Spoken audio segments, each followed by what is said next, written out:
পৃথিবীতে সবচেয়ে সুন্দর উপহার হচ্ছে সম্মান, যার অধিকারী সবাই হয় না। সম্মান সেই পায় যে সম্মানের উপযুক্ত হয়।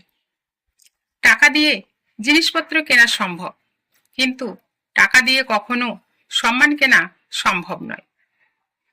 মানুষের সাথে করা সঠিক ব্যবহারই আমাদের যোগ্য সম্মান পেতে সাহায্য করে। যদি মনোযোগ অভ্যন্তরীণ করা যায়, তবে আত্মার আনন্দদায়ক রশ্মিগুলি উপলব্ধি করা যেতে পারে।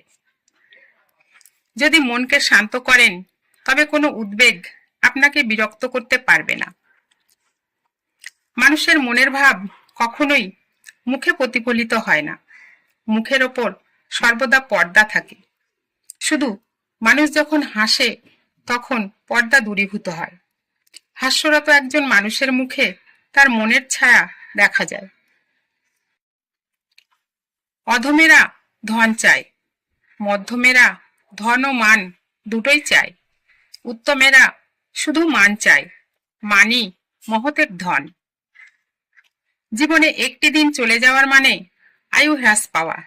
কাজেই প্রতিটি দিনকে অর্থবহ করে তোলা উচিত।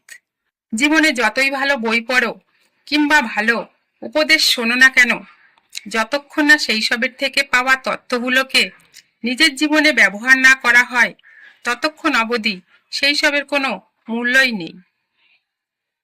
মিথ্যা পরিহার করে এবং সত্যের মুখোমুখি হলে আত্মসম্মান এবং আত্মবিশ্বাস বাড়ানো যায়।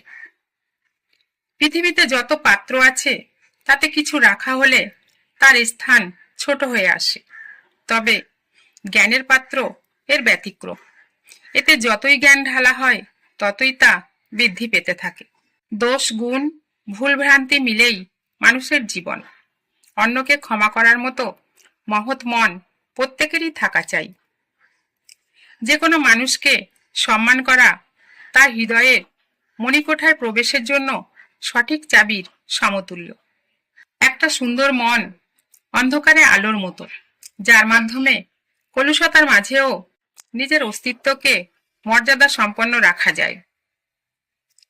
নিজের প্রতি শ্রদ্ধা আমাদের নৈতিকতাকে নির্দেশ করে। অন্যদের প্রতি শ্রদ্ধা আমাদের আচরণকে নির্দেশ করে। রেগে গেলে কিছুক্ষণ নীরব থাকো, আর ভুল করলে মাথা নত করো। ব্যাস, জীবনের কিছু সমস্যা এমনিই সমাধান হয়ে যাবে। বাকপটু ও নির্বোধের সাথে তর্ক করতে নেই, কারণ বাকপটু কথায় পরাজিত করবে, আর নির্বোধ হলে সে কষ্ট দেবে। অহংকার মানুষের পতন ঘটায়, কিন্তু বিনয় মানুষের মাথায় সম্মানের মুকুট পরায়। জীবনে সুখী থাকতে হলে অপ্রয়োজনীয় কথা, অপ্রয়োজনীয় চিন্তা এবং অপ্রয়োজনীয় মানুষজনদের কাছ থেকে দূরে থাকুন। দেখবেন জীবন এমনিতেই শান্তিময় হয়ে উঠেছে। অহংকারী এবং আত্মমর্যাদার মধ্যে পার্থক্য হলো, একজন আত্মমর্যাদাশীল ব্যক্তি কখনোই কারো দান নেয় না, আর একজন অহংকারী ব্যক্তি কখনো কাউকে কিছু দেয় না।